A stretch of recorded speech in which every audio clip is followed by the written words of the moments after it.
watching South Asia Newsline, and here are the top stories we are tracking for you on Friday, the 3rd of April. India flags maritime losses, calls for de-escalation in UK-led West Asia talks. Pakistan wants decisive response after India's misadventure remark. And Nepal court extends remand of ex-PM Oli over homicide-related case.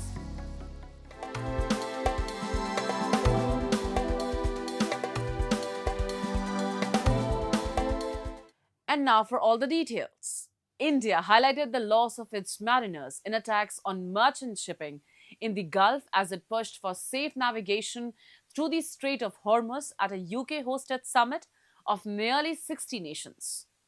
India's Foreign Secretary Vikram Misri stressed that India remains the only country to have lost seafarers in recent attacks, underlining the human cost of the ongoing crisis due to the Iran war. He called for de-escalation and a return to diplomacy to ensure maritime security and stability. The summit, convened by the UK amid disruptions in global oil and gas supplies, focused on ensuring safe shipping through the crucial route that handles nearly 20% of global energy trade. Earlier, India's Foreign Ministry spokesperson also reiterated that India stands for free and open commercial shipping, in line with international law, and continues to prioritize safe navigation through the strait. India is also in touch with Iran and other stakeholders to secure safe passage for its vessels carrying LPG and LNG. Officials said 6 Indian-flagged ships have safely transited the strait in recent days. New Delhi is closely monitoring the West Asia situation, while global powers continue to push for the full reopening of the vital maritime corridor. And India's Prime Minister Narendra Modi on Thursday evening met Russia's Deputy Prime Minister Denis Manturov to review key areas of bilateral cooperation, including trade, fertilizers, connectivity, and people-to-people ties. In a post on X, Modi said he was pleased to meet Manturov and noted that both sides are making sustained efforts to implement outcomes of the 23rd India-Russia Annual Summit held during President Putin's visit to India last December. Manturov also held talks with Foreign Minister S. Jaishankar and National Security Advisor Ajit Doval. His visit comes at a time of heightened tensions in West Asia. The leaders also reviewed progress on earlier agreements and explored steps to boost long-term engagement. The meeting gains significance as India recently cleared procurement of an additional batch of S-400 air defense systems from Russia, underlining continued defense cooperation between the two countries. Moving on, tensions between India and Pakistan have escalated once again, with both sides issuing strong warnings amid the approaching anniversary of the 2025 Pahalgam attack. Pakistan's Defence Minister Khwaja Asif posted on X that any future confrontation with India would be met with a response that is swift, calibrated and decisive. His remarks came in response to statements by India's Defence Minister Rajnath Singh, who cautioned Pakistan against any misadventure, particularly in the context of ongoing geopolitical tensions linked to the Middle East. Speaking at a public event, Singh warned that any provocation would invite an unprecedented and decisive response from India. He also asserted that Operation Sindoor was not over yet. India last May launched Operation Sindoor, which targeted 9 terror camps in Pakistan, and Pakistan occupied Jammu and Kashmir as a retaliatory response to the April 22nd terror attack in India's Pahalgam. और भारतीय military history में आतंकवाद के खिलाफ किया गया अब तक का यह सबसे बड़ा ऑपरेशन था। और मैं आपको ये बतलाना चाहता हूं कि यह ऑपरेशन अभी बंद नहीं हुआ है।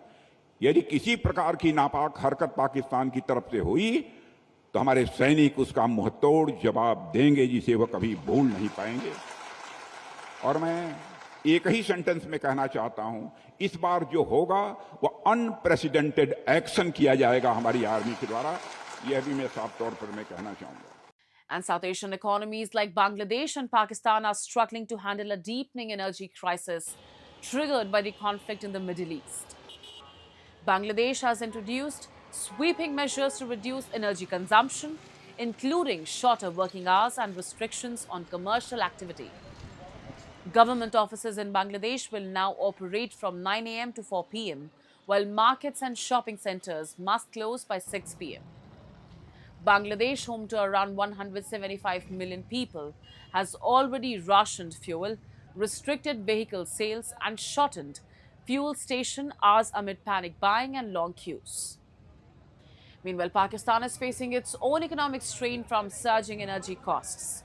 The government has sharply increased fuel prices for the second time in less than a month, raising diesel prices by nearly 55% and petrol by over 42%.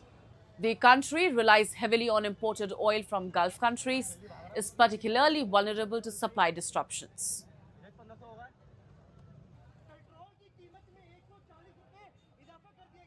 860 रुपए का पेट्रोल डलवाएंगे तो अपने घर में खाना क्या खिलाएंगे अपने बच्चों को, अपना घर कैसे चलाएंगे, वो अपने माहाना खर्चे कैसे निकालेंगे, और अगर वो रेंट पे रह रहा है तो घर का किराया कैसे देगा। तो ये एक जुल्म है अवाम के साथ। अवाम को जिस तरह लूटा जा रहा है, हुकूमत को चाहिए था कि अपना बोझ अवाम पर नहीं डालते, बल्कि आप कुछ बोझ अपने ऊपर भी लेते हैं। उन्होंने जो अवाम को इतना बड़ा धचका दिया, पहले 55 रुपये लीटर बढ़ाया, जिस पर अवाम बहुत परेशान थी, ठीक है, अभी इन्होंने 137 रुपये बढ़ा दिया है। तो ये तो मैं कहता हूँ कि बिल्कुल नाजायज़ है, और गरीब आवाम के लिए तो बिल्कुल ही कुछ अलग ही उनके लिए नुकसान है। And a Nepal court has extended the remand of former Prime Minister KP Sharma Oli for more than 2 days in a homicide-related case, allowing investigators more time to probe his alleged role in last September's Gen Z protests. Oli, who was arrested last week, began recording his statement on Thursday in connection with casualties reported during the demonstrations held on September 8th and 9th last year. He is currently undergoing treatment at Tribhuvan University Teaching Hospital, where he is being questioned by a joint team from the Kathmandu District Police Range and the district government's attorney's office. Meanwhile, former Home Minister Ramesh Lekhak remains in custody at the Kathmandu District Police Range, with his statement process already completed. Earlier, police had secured a 5-day remand for both Oli and Lekhak after presenting them before the Kathmandu District Court. Investigators sought an extension on Thursday, leading to the court granting additional time for questioning. And Christians across India marked Good Friday with prayers and processions, remembering the crucifixion of Jesus Christ. The solemn day saw large gatherings of worshippers reflecting on faith and sacrifice. Take a look. Devout Christians across India participated in processions and offered prayers to mark Good Friday, commemorating the crucifixion of Jesus Christ. Regarded as a day of mourning, the occasion saw large gatherings of worshippers at churches nationwide. In India's capital New Delhi, devotees flocked to the famous Sacred Heart Cathedral to attend the morning mass, followed by a procession. Good Friday is considered as a very important and a significant day for us Christians, because it is the day where Jesus has sacrificed for us, for our sins, so that we don't have to suffer in the hellfire. Meanwhile, in Tiruvananthapuram in southern Kerala state, believers carried the Holy Cross, reflecting on the teachings and sacrifice of Jesus. നമ്മുടെ ഓരോ ജീവിതത്തിലുള്ള പീഡാനുഭവങ്ങളും ഓർക്കുകയാണ്, നമ്മൾ അനുഭവത്തിലൂടെ കടന്നു പോവുകയാണ്. കുരിശിൻ്റെ സഹനങ്ങളോടുകൂടി നമ്മുടെയും എല്ലാം സഹനങ്ങൾ ചേർത്ത് വയ്ക്കുകയാണ്.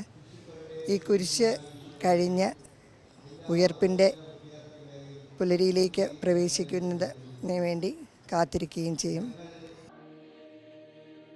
Good Friday comes at the end of a period called Lent, which is a time when many Christians fast, pray, and prepare themselves spiritually. It is also part of the Holy Week, which begins with Palm Sunday and remembers the final days of Jesus Christ. Good Friday is observed 2 days before Easter Sunday, the day Christians celebrate the rebirth of Jesus. This year, Easter will be celebrated on April 20th worldwide. That's all in tonight's edition. We will see you same time next week. Have a great weekend.